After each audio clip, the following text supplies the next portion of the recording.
I was a trusted editor-in-chief of a glorious lifestyle magazine for the rich and famous. I enjoyed putting out magazines people loved. I enjoyed the life. I enjoyed wearing my Versace suits, my Ferragamo shoes. I enjoyed a great salary, and I had a great car. I lived the life. I was the white boy in Asia. What people didn't know about me, why they shouldn't have put their trust in me, was that I was a drug addict. And I hid that from everybody. And I'm not talking about smoking a bit of weed or taking some E or doing a line of coke at a party, you know. I graduated from that, through all of that, to smoking meth, crystal meth. Some of you may know it as ice. I smoked it everywhere. I smoked it all day, every day, in my Versace suit, in the Starbucks toilet opposite the office, in the toilets at work. I smoked it in places that I don't ever want to go again. It was mine, and I hid it from everybody, from my boss, from my wife, my new wife. I hid it from my friends. It was my rock, my ice, my rock, and it kept me going.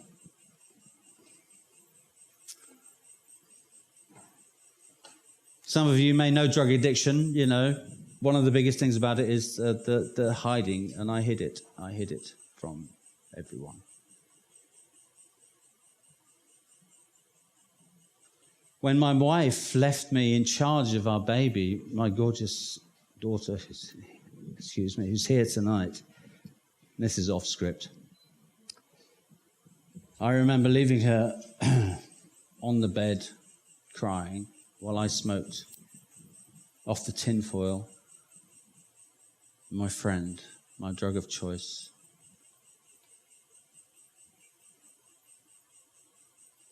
Eventually, of course, it all came crashing down, as these things do. Yeah.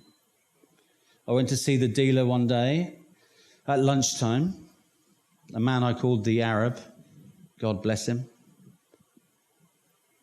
What I didn't know was the police were watching, and they saw me go in there, and they saw me get into a taxi coming out of his place, and they watched me as I got in that taxi and went 100 meters up the road to a red light where the taxi stopped. And I was sitting in there, I remember, in my Versace suit, and there was a rap on the window here, and there was this guy, a Rasta guy, just smashing on the window. And I looked at him, and I didn't know this then, but he was the decoy. The other door opened. Two other guys, plainclothes policemen, dragged my ass out of that taxi. One of them kicked me in the back of the leg. I went down on my knees. My face hit the tarmac. They handcuffed me. My little phone, I remember, the latest model, the tiniest model, went skidding across the tarmac. I was busted, man. I was busted. What happened after that was extraordinary, terrible. I was the poster boy for everything that was wrong with being white in Asia. The arrogance, the money. I was on the front page of every single newspaper the next day in Singapore. I was on the front page of newspapers around the world. My mother, I remember, kept clippings of my little story on the front page of all those newspapers. The editor of Tatler magazine, busted for crystal meth in a sort of cocaine, world. I was just at the bottom. I went from the top to the bottom. I was in remand, in jail. The next day they processed me into a courtroom, and I remember going up the stairs in the courtroom. If anybody's been in jail in this room, you'll know what I'm talking about. Downstairs is a very grubby world, the underworld of jail. Upstairs into a beautiful court, wood-lined with a guy in a wig. I get up there, I can see my new wife cradling my gorgeous daughter, Nico, who was a baby, in her arms in the public gallery. My humiliation, my shame, my guilt was on display for everybody to see. It was complete. They sentenced me to 499 days in prison. 6 months of those 499 days I spent in solitary confinement because I was deemed a special case. I was the only white guy in 10,000 prisoners at Changi Jail. I was a special case. 23 hours in a cell, 2 meters by 4 meters, no bigger than this stage, with nothing in it. I had a blanket, I had a reed mat, I had a pair of shorts and a t-shirt with my number on it, 70211. 70211. Solitary confinement, some of us think about it. What would it be like to be in solitary confinement 23 hours a day, to receive your food through an iron door and a grate at the bottom of it? What would it be like? How would I deal with that? How would you deal with that? You might think about meditation as a way to do it. You might think about exercise. How many press-ups can you do in 23 hours? Quite a lot, I can tell you. After the first month of doing 1,000 press-ups a day and meditating, you've still got 16 hours of the day left in your room. That's it. You just, in the end, come to the conclusion that all you can do is just sit there. So that's what I did. I just sat there, distraught, lonely, out of my mind, resigned to my guilt, alone. As I sat there in my cell with nothing in it, there was one window I had. It was too high up for you to look out of it. There was nothing to stand on to look out of it, but it was there. It was a small window. As I sat there in my little room, in my cell, suddenly, one day, and I don't know how to tell you this part of my story without sounding completely off my rocker. I really cannot. I'm a logical, sensible sort of chap, you can see, right?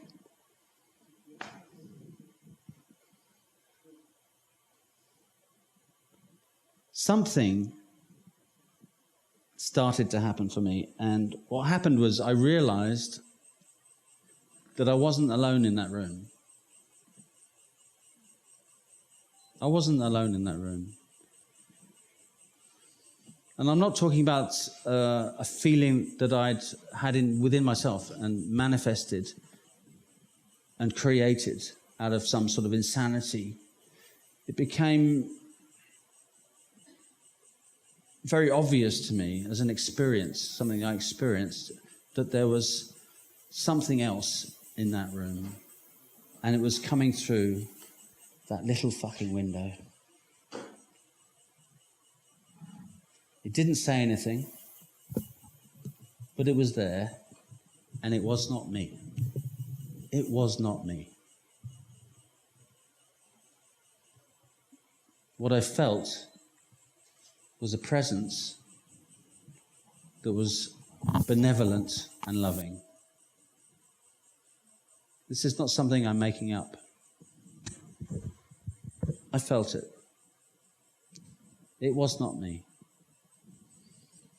So as I sat there, I started to think about me and this thing, and I gave it a name. I started to call it the thing outside the window, because I couldn't think of anything else. It was me, the thing outside the window. And we sat there after those weeks and weeks together, me and it didn't talk. It didn't say anything. It did nothing. All it did was just wait. It waited. And it waited. And it was benevolent, and it was loving. Hand on my heart, it was not me. And as I waited for it to do something, it didn't do anything. It did nothing. Eventually, a question started to form in my mind. And the question was this. It didn't ask me anything. The question was, do you want to live or do you want to die? Now, it sounds like a very simple thing, right? White boy, on his arse, in jail, from the top right down to the bottom, having some sort of epiphany. It sounds like I made it up. I didn't make it up. This question formulated in my mind. Do you want to live or do you want to die? Because when you get down to it, when you really get down to it, and anybody in this room who's been in a desperate situation, and we've heard speakers tonight who've experienced terrible trauma and come over it, got over it. This is the question that you have to ask yourself. Now, I knew that if I chose to die, the thing outside the window, it wouldn't have cared, It was like, okay, you can die, no problem. I'm still going to be here. It ain't going anywhere, not going anywhere. You can die, be with me there if you want. But if I chose to live, then I knew that I would really have to choose to live. And that meant making choices about my life and how I interacted with it as a human being and the thing outside the window. And what it asked of me was, if you want to live, then you need to live.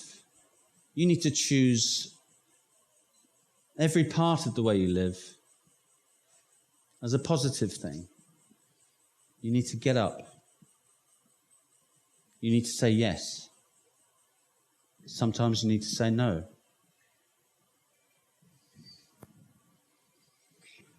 I tried to define this weird situation I was in, and I came up with the idea of calling it the room. And I still live with that idea of the room. It doesn't have any walls, but it has a door. And in that room, I can be the best of myself. Outside of that room, I can be the worst of myself. It was a choice. I still open that door and I walk into that room and when I need to make a decision about whether I need to move forward with people in business, move forward with relationships, how I should deal with people who appear to have toxicity and negativity, how I should respond to that. I still move into that room. So what happened after that, after I'd made the decision, was quite remarkable to me. Eventually they let me out of solitary confinement. My 6 months was over, and I was allowed to sort of mix with the general prison population. Me, the white boy there, 10,000 other kind of Asian guys, Man, the people in prison in Singapore, probably around the world, yes, there are murderers, there are rapists, there are con artists. But generally in Singapore, the population in prison there are kids. They're 20, 21-year-old Malay kids who have been busted for smoking a joint. One joint, 5 years. 2 joints, 11 years. 3 joints, 20 years in jail, man. You know? Every Friday, 5 of those kids would be hung at the gallows. They still are. We would watch the Black Mariah go past. They were just kids, man. They still are kids. So standing in a queue for my dinner one day, somebody tapped me on the shoulder, and I turned around. It was a guy called Nelson. I remember his name, of course, Nelson. And he knew that I was a creative professional, if you like, outside of jail.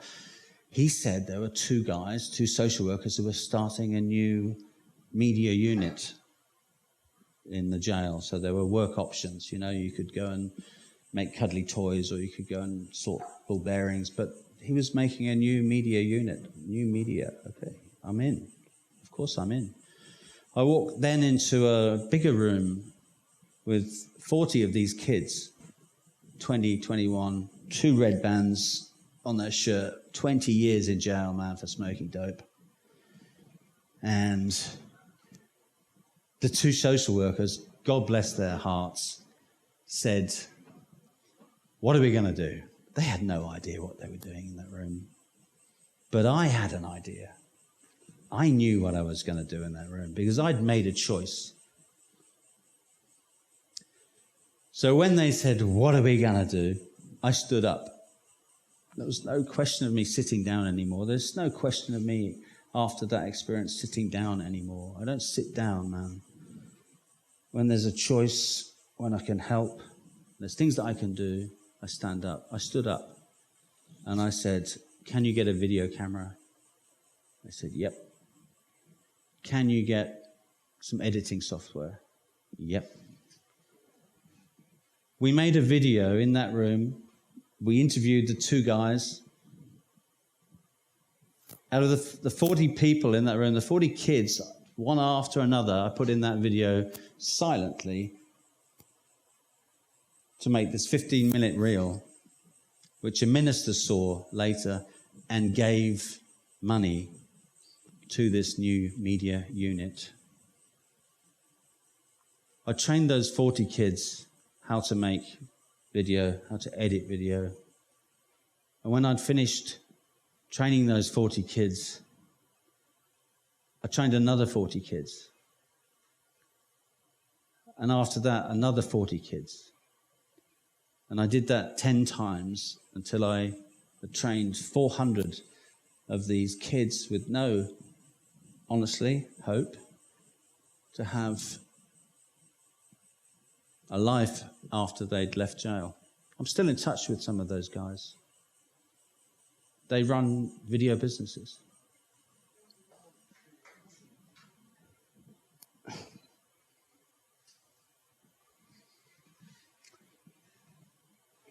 I did it because I could.